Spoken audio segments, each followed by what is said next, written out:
In Peru, more than a week has passed without electoral authorities officially announcing Free Peru candidate Pedro Castillo as the winner of the presidential election held on June the 6th. The Bolivian government plans to launch an international investigation against former president of Ecuador, Lenín Moreno, for providing weapons to the de facto regime of Janine Áñez installed following the coup of 2019. The first clinical trial of Cuban-made COVID-19 vaccine candidates with children began this Monday.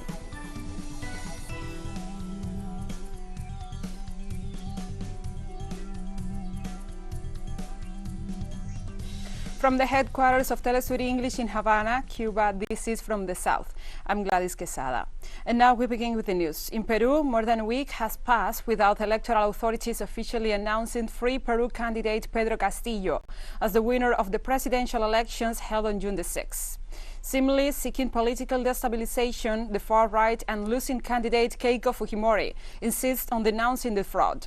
The endless counting and processing of voting sheets, now at 99.98%, show an advantage of around 45,000 ballots for Castillo. Fujimori has challenged hundreds of voting records in the hope of reversing her defeat and avoiding the prison cell awaiting her after the process on charges of corruption and money laundering. Demonstrators of both Castillo's Free Peru and Fujimori's Popular Force parties have been protesting in front of the National Jury of Elections.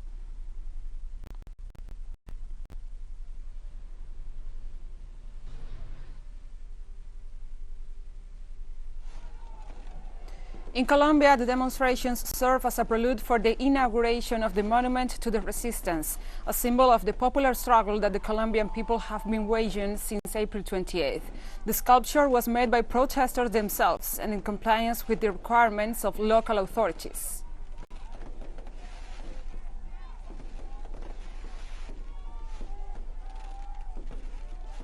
And Colombian salsa singer and social leader Junio Jair was shot dead outside a nightclub in the city of Cali. His music reflected the misfortunes and joys of his struggling people. Human rights groups in Colombia listed Junior, whose real name was Harold Angulo Vence, as this year's 73rd murder of a social leader or human rights defender. From the coastal town of Buenaventura, he was described as a pioneer in the music and urban movement of the Pacific. He was residing in the city of Cali, where he developed his musical career, worked in solidarity with the victims of the Llano Verde massacre, and directed his support to the youth in resistance during the ongoing national strike. Like in so many other murders, nothing is known about his killers, nor their motives. He is no more, but the power of his music stays with us.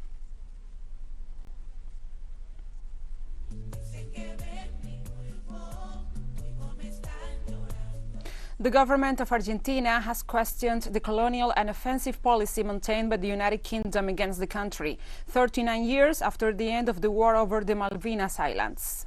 The complaint was made by Defense Minister Agustín Rossi. The official pointed out that the United Kingdom is blocking purchases and repairs in the military field, an attitude that prevents the government of President Alberto Fernández from properly equipping the armed forces. In this context, the minister recalled the veto issued by the United Kingdom in 2014 to prevent Argentina from buying 24 fighter planes from Brazil, which included components made in the UK. He also said that the British authorities are acting as if what is known as the Falklands War in the UK were still ongoing.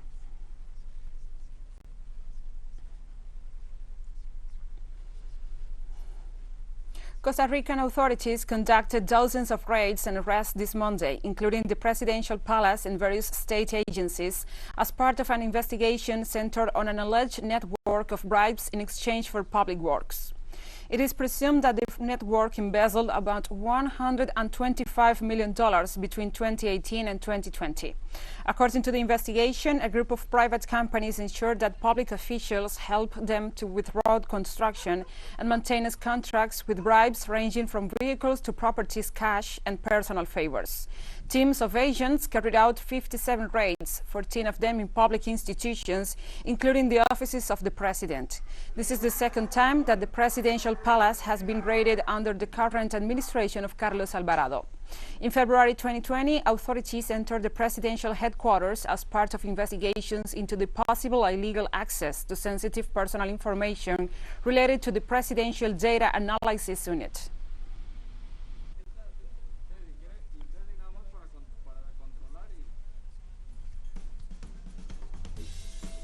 And we'll be right back after this very short break, so don't go away.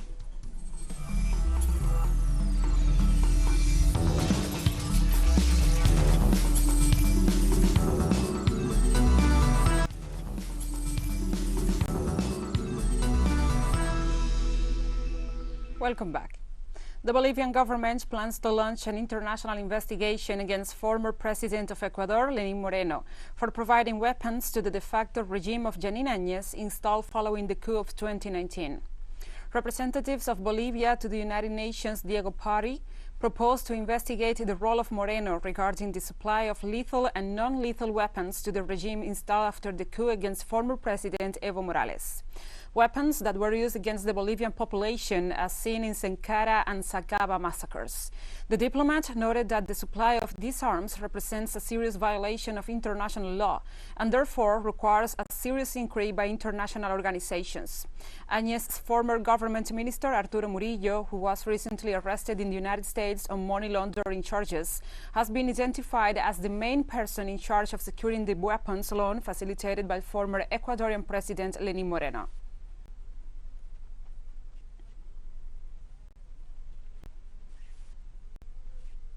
The U.S. Justice Department's top national security official is resigning amid uproar over the seizure of records from top Democrats and reporters as part of an investigation into leaks of classified information during the Trump administration. John C. Demers, a Trump appointee who remained in the department, will typically have been briefed on investigations like those involving the secret collection of journalists' phone records, according to the New York Times, one of the outlets whose reporters' records were accessed. Demers, who was sworn in a few weeks after the subpoena for the Democrats' records, was one of the few Trump appointees who remained in the Biden administration. His resignation comes amid questions about what he knew about the Justice Department's efforts to secretly seize phone data from the House Democrats and reporters as part of the aggressive investigations into leaks.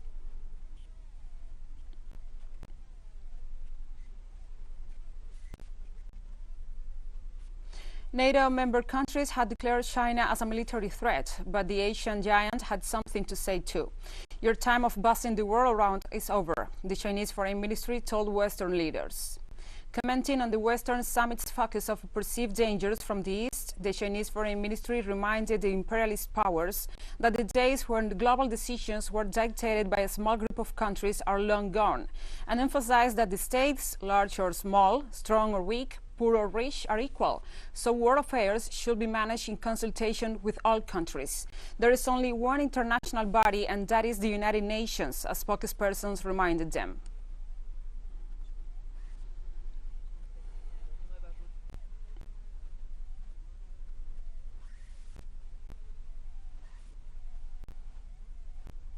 Meanwhile, French President Emmanuel Macron sought to downplay NATO's description of China as a global security challenge, saying it was important not to bias the relationship with Beijing. He instead focused on the security threat he said was posed by Russia. Macron also noted that the relationship with China went beyond the military aspect, stressing it was economic, strategic, about values, and technological. The French president also stated that he and Turkey's President Recep Tayyip Erdogan had found some points of convergence to preserve the ceasefire in Libya. Macron has drawn criticism from Muslims across the world after his controversial remarks on Islam and policies attacking Muslims living in France. Erdogan had called to boycott French-made products in response.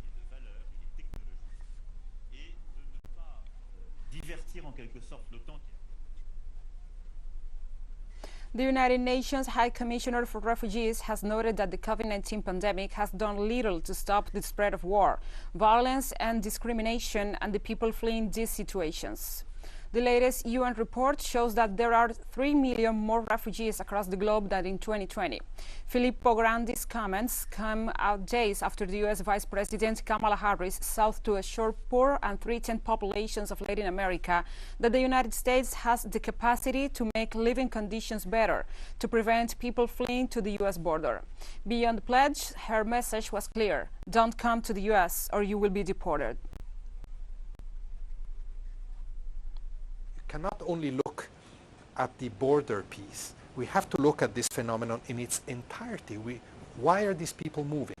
They're moving because of economic reasons, and this will require massive investments in their countries of origin, but they're also moving because of violence and insecurity perpetrated by gangs in the community, in the homes. And these are reasons to recognize people as refugees, but also these are causes that need to be addressed in coordination, in partnership with countries in the region.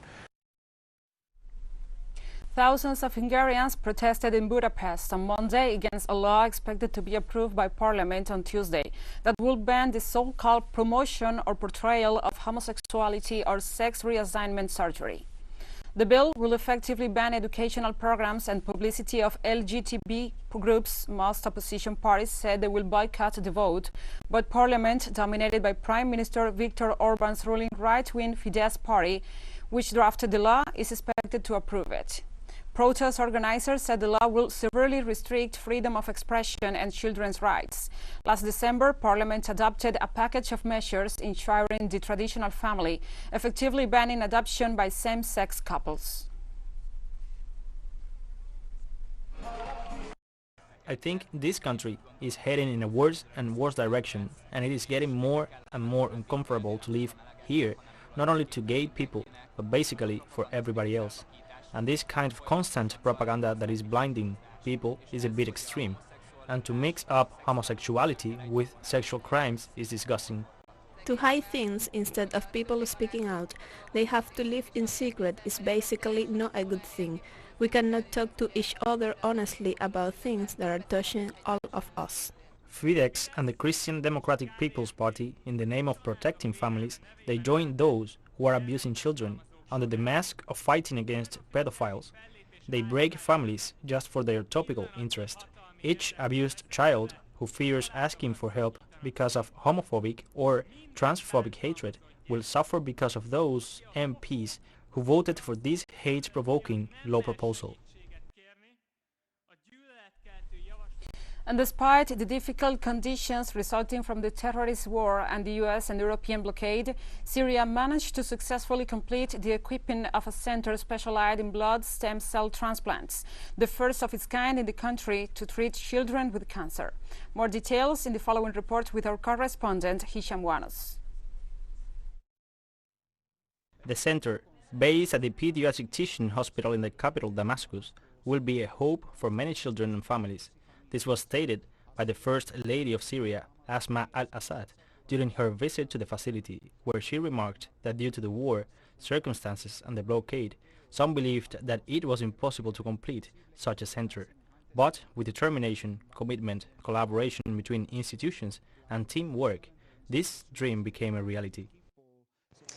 Despite the difficult circumstances caused by the war and the blockade that prevent us from importing the necessary medicines, equipment and medical supplies, we have managed to build and equip this center, thanks to 15 years of hard work, so we can consider this achievement a major defeat of the blockade imposed on Syria and a true miracle. Thanks to the Syrian immigrants and several entities, the unit has been equipped with the latest medical technologies and meets the highest technical standards that guarantee the best levels of prevention, sterilization and isolation and ensure the health of sick children and the success of operations. It will provide treatment for children with leukemia, some solid cancers, hereditary blood diseases and congenital immune deficiencies. The center receives sick children from all over the Syrian territory and offers them medical treatment free of charge, and the patient receives the required medical care before the transplant and after the transplant receive medical supervision that could last from 5 to 10 years. We have trained doctors and nurses in cooperation with Iran, and now these same staff are in charge of training other doctors and nurses within the transplant facility in order to have the necessary staff for this center and in the event of opening other centers in different parts of Syria. According to Damascus, the development of this center is a challenge to the unilateral European and US coercive measures, which it describes as economic terrorism and an inhuman policy towards the Syrian people, a medical achievement that, among its main features, imposes medical isolation without imposing social isolation, by having the mother present during the entire period of her child's treatment, which will help alleviate the great psychological pressure to which children are exposed during the entire period of treatment.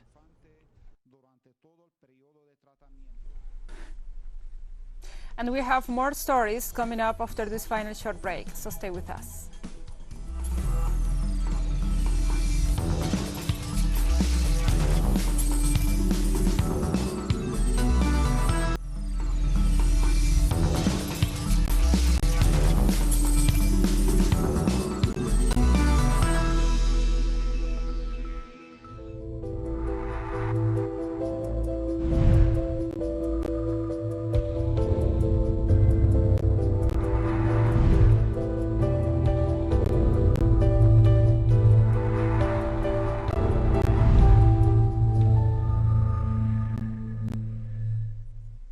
Welcome back.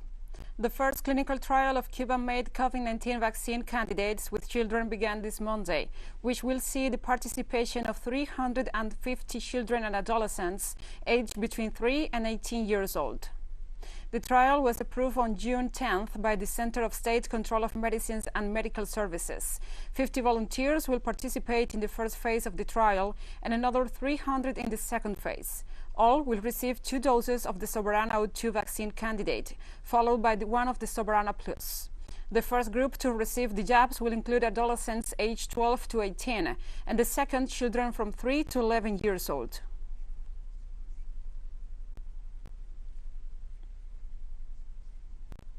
Senegal's army has captured several rebel bases in the West African state's southern Casamance region as part of a fresh push against separatists launched last month. A commander in the region said that 2 soldiers were wounded in the operations on the border with Guinea-Bissau, which began on May 31st. One of Africa's oldest ongoing conflicts, the fighting in Casamance has claimed thousands of lives since it broke out in December 1982 between the government of Senegal and the Movement of Democratic Forces of Casamance. The movement has called for the independence of the region, whose population is religiously and ethnically distinct from the rest of Senegal. Home to 1.9 million people, Casamance was once among Portugal's colonies in West Africa, along with what is today Guinea-Bissau. But the region is now located within the former French colony of Senegal.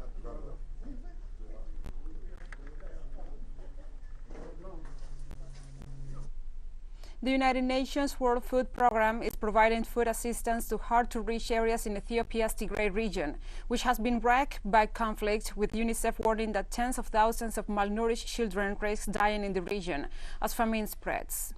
Some 350,000 people in the region are facing famine conditions, while 2 million more are just a step away from those extreme conditions, the program warned. It has also reported that over 90% of the more than 5 million people living in Tigray need emergency food aid, for which the agency has urgently appealed for more than $200 million to scale up its response. International aid organizations have complained repeatedly that they are being denied access to the region by Ethiopian forces and troops from neighboring Eritrea as the conflict with the Tigray People's Liberation Front continues. So this is a region that even prior to the conflict has been affected by shocks in recent years. We had the desert locust this past year, hailstorms, some pockets of the region that are already chronically affected by drought. It means that this is an area that's already a bit on the edge. So now with the conflict, the disruption of health systems, the collapse of markets in many areas, the inability to plant today because people don't have access to seeds, fertilizer, or the security to be able to plant, means that for WFP, the #1 priority is going to continue to be that humanitarian assistance until the situation allows people to resume their livelihoods activities and meet their own food security needs. Kenya will reopen its embassy in Somalia as soon as possible, authorities announced on Monday, responding favorably to a proposal from the Somali Minister of Foreign Affairs for the normalization of diplomatic relations between the two countries. The Kenyan diplomatic representation in Mogadishu has been closed since December, after Somalia broke off diplomatic relations between the two states. The unilateral decision came as Kenyan President Uhuru Kenyatta received the President of the self-proclaimed Republic of Somaliland, which Mogadishu considers an integral part of Somalia, leading to complaints of interference and the expulsion of the Kenyan ambassador, while the Somali ambassador in Nairobi was recalled. Despite the diplomatic progress, the two countries continue to argue over the delineation of their maritime border in the Indian Ocean, as well as tensions surrounding Jubaland, a southern Somali state bordering Kenya, which support the regional president Ahmed Madobe, whose relations with Mogadishu are stormy.